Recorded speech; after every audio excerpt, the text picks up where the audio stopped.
Good morning students. अब हम paper number 5 का क्वेश्चन नंबर 35 पढ़ेंगे। तो हमने प्रीवियस क्वेश्चन में क्या पढ़ा था कि विभिन्न अवस्थाओं में बच्चे के सामाजिक विकास पर प्रभाव है वो कौन कौन सी चीजें डालती हैं। तो अवस्थाओं के अनुसार हमने उस क्वेश्चन को पढ़ा। अब 35 नंबर क्वेश्चन में क्या है कि बच्चे को जो संवेदनात्मक विकास होता है उन पर कौन कौन से तत्व हैं वो प्रभाव डालते हैं। तो ये हम पढ़ते हैं उसका संवेगात्मक विकास। तो संवेगात्मक विकास होता है वो क्या चीज होती है, जैसे बच्चा है वो अपना क्रोध कैसे प्रदर्शित करता है, घृणा कैसे करता है, उसका जो व्यवहार है वो क्या होता है, वो संवेग से जुड़ा होता है। उसको गुस्सा आता है, दूसरों से ईर्ष्या आती है, घृणा करता है। तो ये चीजें क्या होती है, ये बच्चे का संवेग होती है। तो इसमें भी हम एज के अकॉर्डिंग पढ़ेंगे कि बच्चा है वो शेषावस्था में होता है तो वो अपना गुस्सा है वो कैसे प्रदर्शित करेगा, और जो बाल्यावस्था तक आते थे बच्चा है वो अपना गुस्सा कैसे करेगा या उसकी घृणा है वो कैसे प्रदर्शित होगी, किन माध्यम से होगी। तो ये हम इस क्वेश्चन में पढ़ते हैं। बालक के संवेगात्मक विकास व्यवहार के आधार है, मतलब बच्चा व्यवहार कैसा कर रहा है वो उसका क्या है, उसका संवेग है। उसके संवेग है प्रेम है, हर्ष है, उत्सुकता है, समान अभिनंदनीय संवेग और उसके शारीरिक मानसिक सामाजिक विकास में योगदान देते हैं। जबकि भय, क्रोध, ईर्ष्या जैसे निंदनीय संवेग है वो उसके विकास को विकृत और कुंठित कर सकते हैं। तो चाहे वो खुशी है, चाहे वो क्या है, उसका दुख है, ईर्ष्या है, क्रोध है, तो ये दोनों ही चीजें किसमें आती है, ये दोनों चीजें संवेग में आती हैं। इस प्रकार गेट्स व अन्य के अनुसार बालक का संवेगात्मक व्यवहार है वो उसके विकास के अन्य पहलुओं के अनुरूप होता है और उसे अंतर संबंध होता है। तो वो क्या होता है, बालक का जो व्यवहार है वो उसमें कोई ना कोई संवेग जुड़ा होता है, या वो खुश होता है या वो दुखी होता है या वो ईर्ष्या करता है या वो घृणा करता है। तो ये चीजें किससे जुड़ी होती हैं, बालक के संवेगात्मक विकास से जुड़ी होती हैं। संवेग व्यक्ति को किसी कार्य को सीखने, उसके सामाजिक, नैतिक, चारित्रिक विकास को प्रभावित करता है। संवेग वास्तव में उपद्रव की अवस्था है, इसमें व्यक्ति सामान्य नहीं रहता है। तो संवेग की जो परिभाषा है वो इस प्रकार है, हम देखते हैं। सबसे पहले वैलेंटाइन ने क्या परिभाषा दी थी कि जब रागात्मक प्रकृति का वेग बढ़ जाता है तभी संवेग की उत्पत्ति होती है। मतलब बच्चे की जो सहनशीलता खत्म हो जाती है तो उसके बाद उसको क्रोध आता है, तो क्या है, ये संवेग है। और इसकी प्रकृति का जो वेग है वो बढ़ जाता है तो उसको गुस्सा आता है। तो ये किसने कहा था, वैलेंटाइन ने कहा था। उसके बाद रोज ने क्या कहा था, संवेग चेतना की वह अवस्था है जिसमें रागात्मक तत्व की प्रधानता होती है। मतलब उसने कोई काम किया, उससे उसको खुशी हुई या उससे उसको दुख हुआ, तो ये क्या है, उसका रागात्मक तत्व है जिसकी प्रधानता होती है, जो उसके व्यवहार को डिसाइड करता है। उसके बाद है बुद्धवत। संवेग व्यक्ति की उत्तेजित दशा है, मतलब बच्चा है वो क्या हो जाता है, उत्तेजित हो जाता है, या उसको क्रोध आ जाता है या वो खुश होता है तो भी बच्चा क्या होता है, उत्तेजित होता है। तो इसी उत्तेजित दशा को बुद्धवत में क्या कहा था, संवेग कहा था। उक्त कथन के आधार पर हम यह कह सकते हैं कि विभिन्न अवस्थाओं में बालक का संवेगात्मक विकास व्यवहार, शिक्षक आदि के लिए जो विशेष अध्ययन का विषय है। मतलब बच्चे का एज के अकॉर्डिंग है, उसके व्यवहार है, तो उन चीजों का अध्ययन है वो क्या है, एक अध्ययन का विषय है। शेषावस्था में संवेगात्मक विकास। तो सबसे पहले हमने सामाजिक विकास पढ़ा था शेषावस्था का, अभी हम पढ़ते हैं उसका संवेगात्मक विकास कैसे होता है। स्पिट्ज के अनुसार संवेग जन्म से ही विद्यमान नहीं रहते हैं। मतलब बच्चे का जो जन्म होता है, जन्म के होते ही उसमें संवेग आता है, उसमें उत्तेजना होती है, उत्तेजना होती है तो बच्चा रोता है। तो ये भी क्या है कि संवेग है जो उसके जन्म के बाद उसका स्टार्ट हुआ। मानव व्यक्ति के किसी भी अंग के समान उसका विकास होता है। ब्रिक्स के अनुसार शिशु में जन्म के समय केवल उत्तेजना होती है, तो जन्म होते ही उसमें क्या होती है, सिर्फ उत्तेजना होती है जिसके कारण वो होता है। अतः 2 वर्ष की आयु तक उसमें लगभग सभी संवेगों का विकास हो जाता है। मतलब बच्चा है वो 2 साल से छोटा होता है तो वो समझता नहीं है कि गुस्सा क्या चीज होती है, खुशी क्या चीज होती है। जैसे जैसे वो 2 साल का होता है तो उसको ये सारे संवेग है वो समझ में आने लगते हैं। शिशु का संवेगात्मक विकास अर्थात संवेगात्मक व्यवहार के विकास से संबंध में हम निम्नलिखित बातें हैं वो हम पढ़ेंगे। तो सबसे पहली है शिशु के संवेगात्मक व्यवहार में अत्यधिक अस्थिरता होती है। अस्थिरता कैसे, मतलब बच्चे को अगर गुस्सा हो गया, बच्चे से किसी ने खिलौना छीन लिया, अगर वो क्या हो गया, अस्थिर आ गया, उसको गुस्सा आ गया और हाथों हाथ उसको खिलौना दे दिया तो उसको गुस्सा शांत हो गया, तो वो क्या होता है, उसके व्यवहार में एक अस्थिरता पाई जाती है, उसका व्यवहार ज्यादा टाइम तक स्थिर नहीं होता। जैसे जैसे बच्चा बड़ा होता जाता है तो उसमें क्या आती जाती है, स्थिरता आ जाती है, उसको गुस्सा है वो जल्दी से शांत नहीं होता है। अकॉर्डिंग होती है, उसका समय कुछ ही समय के लिए रहता है और फिर सहसा समाप्त हो जाता है, मतलब थोड़े से टाइम के लिए उसका समय होता है। उदाहरण, रोता हुआ शिशु खिलौना पाकर तुरंत रोना बंद करके हंसना प्रारंभ कर देता है, मतलब उसका समय बदलने में उसको थोड़ा सा टाइम लगा। तो ये क्या होता है, अस्थिर होता है। जैसे जैसे उसकी आयु बढ़ती है वैसे वैसे संवेगात्मक व्यवहार में स्थिरता आ जाती है, मतलब जो उसके संवेग हैं वो उनका जो टाइम है वो बढ़ता जाता है। उसके बाद 2 नंबर है, शिशु के संवेगात्मक विकास में क्रमशः परिवर्तन होता चला जाता है। शिशु आरंभ में प्रसन्न होने पर मुस्कुराता है, कुछ समय के बाद वह अपनी प्रसन्नता को हंसकर या विभिन्न प्रकार की ध्वनियां करके बोल के व्यक्त करता है। तो पहले जो था उसका संवेग है वो बिल्कुल छोटे से टाइम के लिए था और धीरे धीरे उसका जो टाइम है वो थोड़ा सा बढ़ गया। तो वो क्या होता है, संवेग खुश होकर थोड़ा हंसता है तो विभिन्न प्रकार की ध्वनियां निकालता है। तो उसके बाद जस्टिन के अनुसार 3 वर्ष की आयु से शिशु में अपने साथियों के प्रति प्रेम का विकास हो जाता है और वह उनके साथ खेलता है, वो हंसता है। तो ये भी क्या है, ये भी एक प्रकार का संवेग है। जब बच्चा छोटा था तो उसे अपने साथियों के बारे में, दोस्तों के बारे में कुछ नहीं पता था। अब जैसे जैसे बच्चा है वो 3 साल तक पहुंचा तो उसने क्या बनाया, उसने ग्रुप बनाया, बच्चों के साथ खेलना शुरू किया, ठीक है। तो उसमें क्या हो गया, एक प्रेम का विकास हो गया। तो ये भी क्या हो गया, एक संवेग है जो उसके साथ उसकी उम्र के साथ ऐड हो गया उसमें। शिशु अपने जन्म के समय से ही संवेग व्यवहार की अभिव्यक्ति करता है, उसका रोना, चिल्लाना, हाथ पैर पटकना इस बात का प्रमाण है। तो मतलब बच्चा जन्मते ही क्या होता है, रोता है, हाथ पैर पटकता है, चिल्लाता है। तो ये क्या है, ये भी उसके क्या है, संवेग है। एलिस्ट्रो के अनुसार शिशु अपने साथियों और बड़े लोगों के संवेगात्मक व्यवहार का अनुकरण करता है।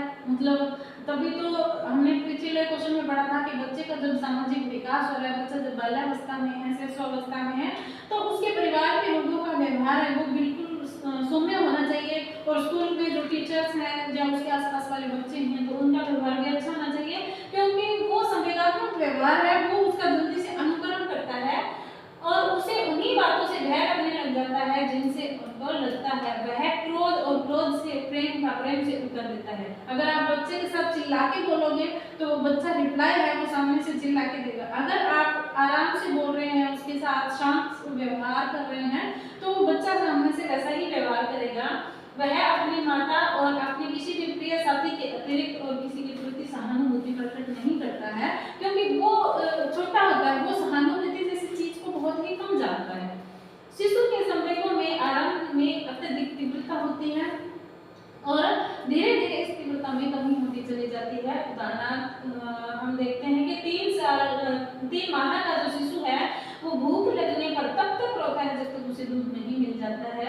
4 या 5 वर्ष का शिशु इस प्रकार का व्यवहार नहीं करता है। तो बच्चा जैसे जैसे उम्र उसकी हुई तो वैसे वैसे उसके संवेग हैं वो विकसित हुए। अब जैसे छोटा बच्चा है, भूख लग गई है तो वो रोता रहता है जब तक उसको दूध नहीं मिला वो रोता रहा। लेकिन जैसे जैसे बच्चा 4 या 5 साल का हुआ, उसे भूख लगी है तो वो रोएगा नहीं बार-बार, 1-2 बार बोलेगा, उसके बाद भूल जाएगा, फिर याद आएगा, फिर बोलेगा। तो वो क्या होता है, धीरे धीरे अपने व्यवहार है तो उसमें क्या आ गया, उसमें परिपक्वता आ गई। शिशु के संवेगों में पहले अस्पष्टता होती है और धीरे धीरे उसमें स्पष्टता आती जाती है। क्योंकि अस्पष्टता कैसे, जब बच्चा छोटा होता है वो रो रहा है, वो क्यों रो रहा है तो उसका रीजन हमें पता नहीं है, भी उसे भूख लग रही है या उसका पेट दर्द हो रहा है, ठीक है, उसको प्रॉब्लम क्या है। तो हम सबसे पहले उसका जो संवेग है उसको समझते नहीं है, उसमें अस्पष्टता होती है। जन्म के बाद जो प्रथम 3 सप्ताहों में उसकी चिल्लाहट से उसका संवेग स्पष्ट नहीं होता है, फिर बच्चा क्यों चिल्ला रहा है, क्यों रो रहा है, हमें समझ नहीं आता है। जैसे मैंने अपने परीक्षणों के आधार पर बताया कि 5 सप्ताह के शिशु की भूख, क्रोध, कष्ट की चिल्लाहटों में अंतर हो जाता है। मतलब जैसे जैसे बच्चा बड़ा हुआ तो संवेग प्रदर्शित करने का उसका तरीका है वो बदल जाता है, ठीक है। वो चिल्लाएगा, एक तो वो खुशी से चिल्लाएगा या वो भूख से चिल्ला रहा है, वो धीरे धीरे हमारे समझ में आने लग जाता है। तो उसकी माँ है उसका अर्थ समझने लग जाती है कि बच्चा है वो क्यों चिल्ला रहा है, क्यों रो रहा है। तो धीरे धीरे उसके संवेग में क्या आ गई, स्पष्टता आ गई। तो शुरू में उसके संवेग थे वो अस्पष्ट थे, ठीक है। तो ये है वो ब्रिग्स ने है संवेगों का विकास बताया है, वो जन्म के अकॉर्डिंग, मतलब टाइम के अकॉर्डिंग बताया है। जन्म के समय बच्चे में कष्ट, उत्तेजना, आनंद, 3 प्रकार के संवेग होते हैं। कष्ट है, उत्तेजना है, आनंद है। वैसे वैसे 3 माह तक आते आते बच्चे में भय, क्रोध, घृणा, क्रोध, ठीक है। तो कष्ट, उत्तेजना, आनंद वैसे ही रहे, लेकिन इसके साथ 3 संवेग और जुड़ गए। मतलब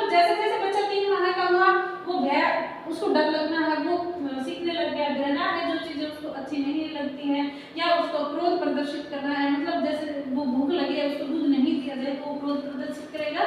तो ये क्या हो जाता है, 3 महीने तक आते आते हो जाता है। उसके बाद है 6 महीने का बालक। 6 महीने का बालक है वो सेम है। 6 महीने का बालक भय, घृणा, क्रोध, कष्ट, उत्तेजना, आनंद, तो ये तीनों चलते हैं, लेकिन इनके साथ कौन कौन से संवेग ऐड हो रहे हैं, ये तीनों संवेग है ये सेम चलते हैं। उसके बाद बच्चा है वो 12 महीने का होता है, तो उसमें उल्लास और प्रेम है, ये दोनों जो है वो ऐड हो जाते हैं, ठीक है। 12 महीने का आते आते बच्चा प्रेम करना है, खुश होना है, तो ये चीजें सीख जाता है।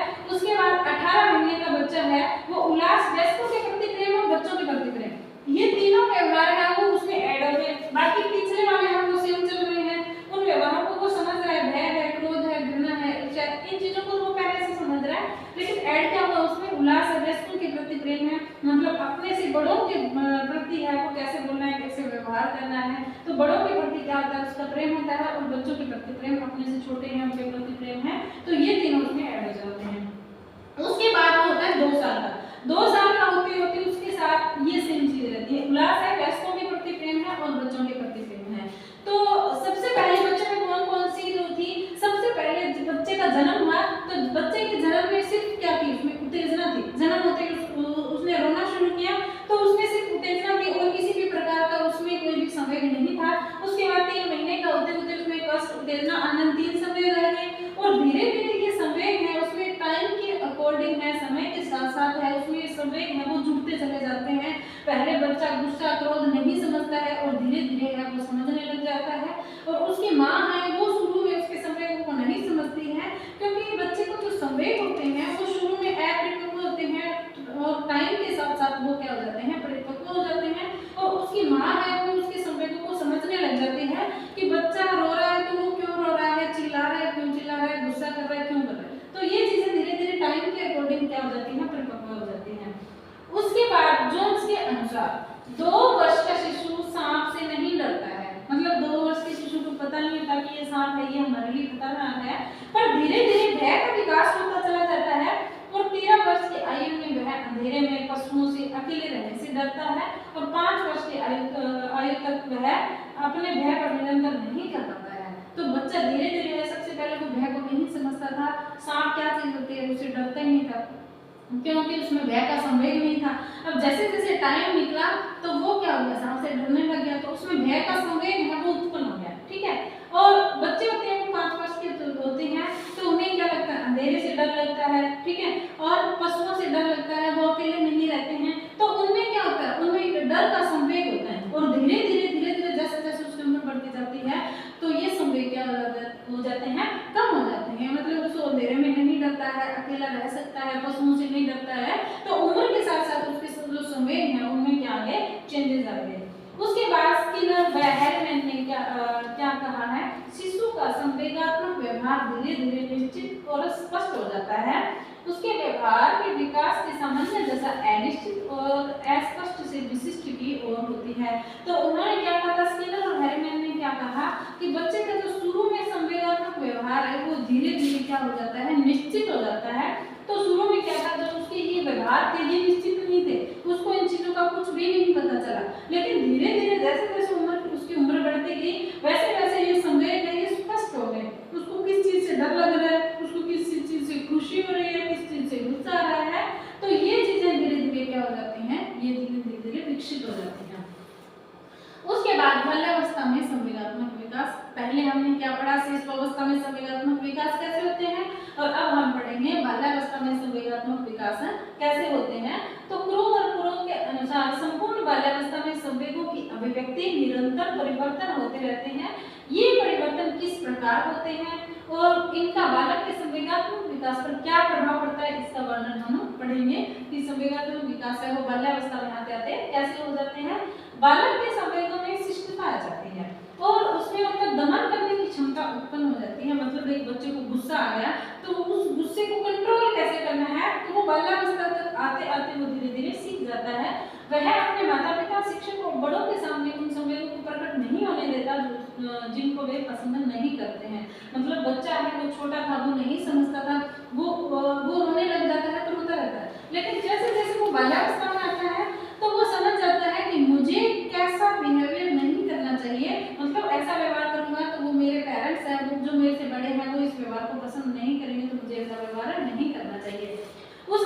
देखते हैं बालक के संवेगात्मक विकास में शिक्षक का बहुत महत्वपूर्ण स्थान है।